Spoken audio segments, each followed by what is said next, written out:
Hey everyone, welcome in to another daily editorial here on the KE Report. We're chatting with Jordan Roy-Byrne, founder and editor of The Daily Gold. Now, Jordan, we're going to recap some of the topics that you have addressed in some of your recent videos, starting with gold analog that focuses a bit more on corrections within a bull market for gold.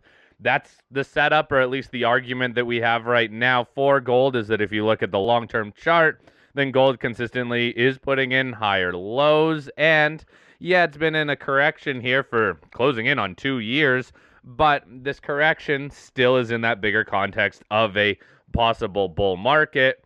Jordan, take us through some of these analogs and how this bull market, if we want to call it that, is playing out.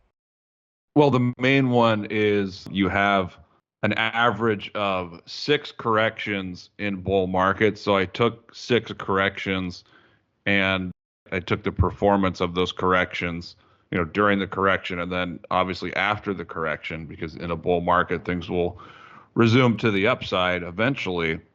And, gold was following the average line, the average of those 6 until the last couple months, basically when it fell below 1900, when that signaled a false break above 1900. And so gold now looks a lot like the 2016 to 2018 correction, where in 2016, gold, we know it had this huge move, this huge rebound from 1,040 up to 1375. And then it consolidated for 2 years, basically, while the Fed was hiking rates. So that sounds, not only in a macro sense, but in a technical sense, it's similar to what's been going on now, where gold, it had some strength.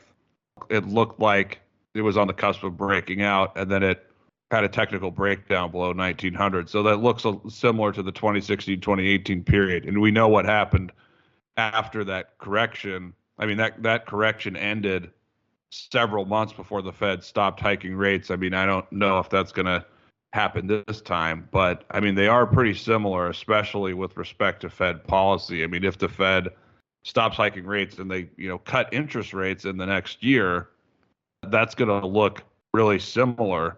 So that's the best comparison right now. Now, from a bird's eye view and a historical perspective, if you look at gold from 1996 to 2004, 2005, that looks pretty similar to gold since 2012, where you have this decline, and then 99 to 2001, gold had a double bottom. We didn't quite have a double bottom in 2016 to 2018, but we did have this rebound, and then it took a couple of years for gold to get going. And so we're at the point where gold had this really bullish consolidation in 04, 05, and I think it only corrected 10%. It even made a new high during the consolidation.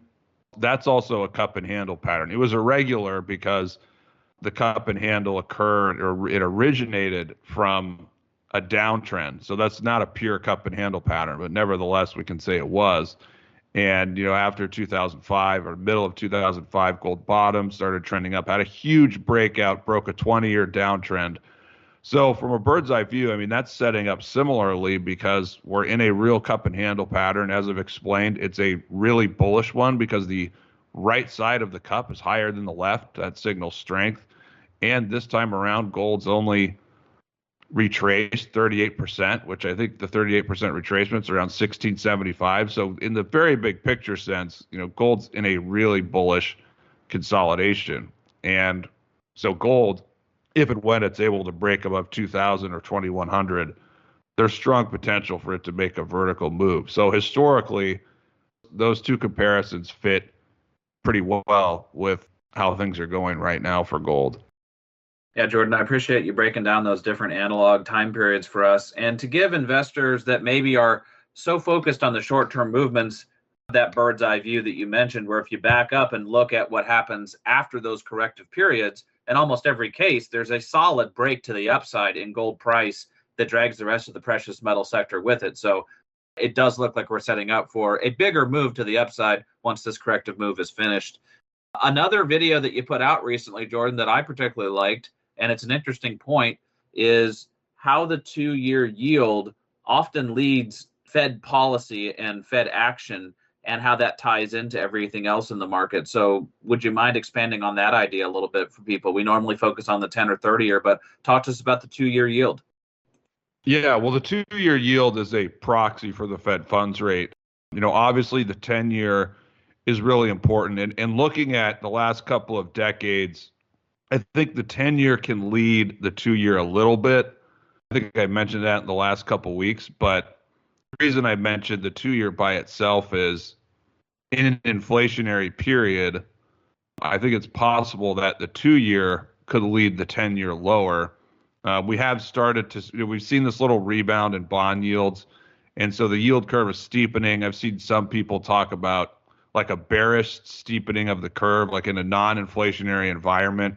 A steepening of the curve can be deemed as bullish, but in an inflationary environment, you can get steepening and it can be bearish. And so, given my view that we're probably in a bear market rally for the S&P, or if we look at these bear market rallies in the 7 worst bear markets historically, during these rallies, they've always come up and tested the 200-day moving average. Some have even gone above the 200-day moving average.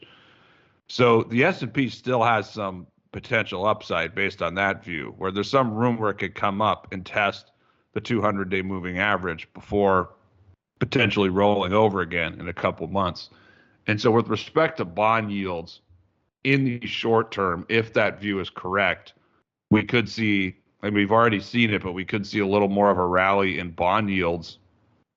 And so if the curve steepens, that could mean the 10-year is rising, faster in a short-term sense than the 2-year. But, ultimately, there is a chance that the 2-year goes lower potentially first.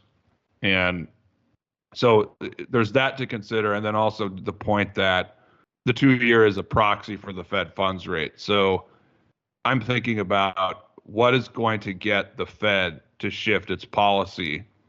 Obviously the S&P rolling over, oil slowing down. Those could be some things. It could just be a matter of time. And if and when that happens, you'd probably see the 2-year yield. The 2-year yield would probably peak and roll over first before those things start happening. So that's why it's important as a leading indicator. The idea that the Fed is going to shift policy and eventually cut rates, the 2-year yield is going to lead that because it's a proxy for the Fed funds rate. So that's why watching the 2-year yield is important. But I do think the period that we're in now for the next month or two, there is potential for we get a little bit more of a pop in yields because the stock market can rally up to the 200-day. There's more chatter about the Fed's still going to be hiking. Maybe the economy is not, it's not weak. It's strong. Look at how things are recovering. But that could kind of be a false strength, I think, from an inflationary perspective. So all those reasons are why it's important to watch the 2-year. So Jordan, with the 2-year currently at, let's say, 2.77, how high could it go in your eyes? Even if it is a false move higher, how high could that go? Over 3%, even 3.5%? That's a really good question. I'd be really surprised if it could get up to 3.5%, but possibly. Looking at the 10-year, I think the 10-year, I haven't looked at that chart recently, but I know there's significant resistance. What is it? 3.25. It's like a multi-decade or like a 10-year level. So yeah, that comes in just in the low 3%. And so if the 10-year were to, break above that lateral resistance, then maybe the 2-year could rally up to 3%. That's possible. Well, Jordan, it's definitely something we'll keep our eye on. And I think it's an interesting point to use the 2-year yield on the Treasury as a leading indicator for what will drive the Fed funds rate and Fed policy, much more so than what they say. It's really going to be how the bond markets shape the view that the Fed takes on their rate hiking cycle. But one other area that you touched on recently in a video you did, which I thought was an interesting point, is you looked at how oil prices, and in specific how oil price peaks, actually affect and often match up with lows in the gold miners and kind of have an inverse relationship there, obviously driving costs. So I'd love you to unpack that point a little bit more about how the oil prices, and in particular oil price peaks, really affect the gold mining stocks. Yeah, I mean, it's more so oil price in the gold stocks, but there's been three times in the last 22 years where, and two of the three are really significant, where you've seen a peak in oil coincide with an important low in the gold stocks. And I think the last time that happened was 2018. So since 2016, I mean, I've talked about this before. It's been interesting how the lows since 2016, the lows in precious metals have been when inflation has peaked and rolled over. And precious metals in that period have not performed well when commodity prices and inflation was making higher highs. And so it looks to me like we could be setting up for something similar because, the macro, I'm kind of doing the backwards of the answer first, but the macro is if we get oil and commodity prices rolling over, that's going to be a strong indicator that the sentiment as far as inflation versus growth, I mean, in that scenario, the sentiment is going to be shifting to worrying about recession and growth more so than inflation.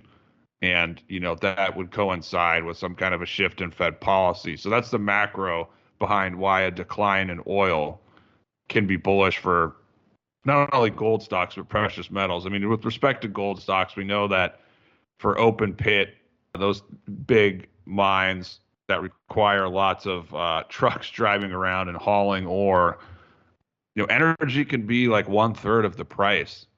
So energy is really significant, the energy cost for these companies. And, the front side of the answer is the longer that it keeps rising or holds around these levels, that's going to keep inflation expectations high. And it's going to keep the Fed of the mind that, hey, we have to continue to hike rates and tighten policy because gas prices are way too high. Oil is way too high. So that's why oil, breaking out here and perhaps rising to 145 or 150, that's why, that could put pressure on precious metals in the short term, even though precious metals are still really oversold. So that's how I look at it. But I do think that technically, if oil makes a really strong vertical move to 145 or 150, I don't think that is going to be the start of this huge breakout in oil. And at the same time, that move could coincide with what I talked about earlier, which is bond yields moving higher for a couple months. So I think, we do have this setup for potentially summer where if oil keeps rising, it has room to rise to 145 or 150. That's going to keep inflation expectations firm in the short term. But I think, looking out 3, 6, 9 months, I think it would kind of be a false move because that would, pull everybody over to the inflation side. But at the same time, inflation causes demand destruction and is really negative for the economy. So this rising inflation for the next couple months, that could put even more recessionary pressure on the economy. And when there's a shift and the market senses that, okay, we're going into a recession, then capital is going to move away from oil, commodities, and back into bonds, and yields would come down. And at the same time, if that view is right, the stock market would be weak and finish its bear market rally. And so I think that's the kind of scenario that would lead a bottom and a real rebound in precious metals. And of course, the Fed shifting its policy. This all sounds like quite the process, though, when you consider with oil how long it's gone almost vertical for. Right after that COVID washout, boy, oh boy, the oil price has been strong, showed a bit of weakness at the tail end of last year, but again, has just taken off this year. Jordan, it sounds like it's not going to be smooth sailing for at least this summer, if not the rest of this year. Do you have general outlook in terms of just how tough these markets could be in a time-wise sense? Well, I think the rest of the year, I think that's a little too much. I think we could get a shift before that point. But looking at the S&P 500 in the 6 or 7 worst bear markets, they're following this template. And so we're in the bear market rally phase. The S&P is in the low 4100s. I think the 200 days around 4500. So it has some more room to rally. I mean, if you look at sentiment indicators, they're really, really oversold. And by the way, precious metals in the last 6 weeks, they look a lot like the stock market. So everything's kind of been moving together.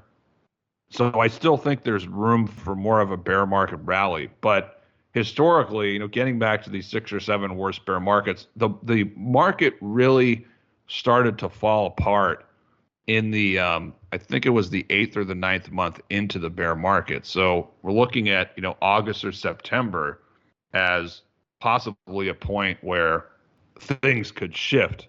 And I say that because if we have the S&P rolling over in August or September and it looks like it's at the previous low, or it's like on the cusp of making a lower low, I mean, in that type of environment, you're not going to have the Fed raising rates for much longer. I mean, when that happens, they're going to be thinking about, we need to ease policy and cut rates. And so, I mean, there are a few of those bear markets. It took a few months more than that. I think the 1937 one, it fell apart after the bear market rally. I want to say it fell apart like in the 6th or the 7th month. But the median in the average is pretty strongly in the 8th or 9th month. So I think the September, I mean, that's really going to be the key for the Fed. They should be able to, get these 50-point hikes off and get up to 2%. But that to me is the real important period, will be the last half of the summer, then into the September meeting, because there's a lot of time in there where things can really shift as far as the markets and expectations. But who knows? Maybe there's enough juice in the economy and the inflation figures to stay high where they're able to get a hike in a 50 point in September. But I think once we're out of summer, I think that's the real interesting scenario, which is how I don't think people realize how quickly the Fed can shift policy. And it's something I'm probably going to talk about in a video or an article. But historically, I mean, in the last cycle, it was 5 or 6 months between the last hike and the first cut, which was pretty quick. But there's other instances, I think, historically, where they shifted really fast, like faster than that. It was only a couple months. And so with how things are setting up, I think that's the real interesting macro development that we could see in the second half of the year, which is the potential for the Fed to just do a 180 really quickly, where they get a hike in and then suddenly a month or two later, it's like, okay, well, we shouldn't have done that. Now it looks like everything's rolling over. We're going into a recession. Now we need to cut rates. So the 180 that the Fed could do, that shift, I think there's strong potential for that to just happen really quickly, where 1 month we're talking about, oh, well, gee, they're still hiking rates. Inflation's still a problem, the blah, blah, blah. And then suddenly a month or two later, it's like, okay, we got to cut rates now. Everything's, we're going into a recession. We got to stop this. So that to me there's real interesting potential for that kind of a shift in the second half. And so maybe I don't know, maybe that's August and September that happens, or maybe it's after the September meeting and they're able to get in, an extra 50-point hike. Yeah, who knows? But it is still so Fed focused, even central bank focused too, as other central banks are starting to hike rates here. Either way, as we said on the onset, next 2 meetings, rate hikes are baked in, and then the third meeting from there in September, big question mark. And from there on out, we'll see when the Fed needs to switch, how quickly they switch policy, or how long they stick to rate hikes. Jordan, thank you, as always, for your time, buddy. We'll chat next week on the back of the Fed meeting, which undoubtedly will give some more volatility to these markets. Jordan, thanks for your time. Have a great rest of your week.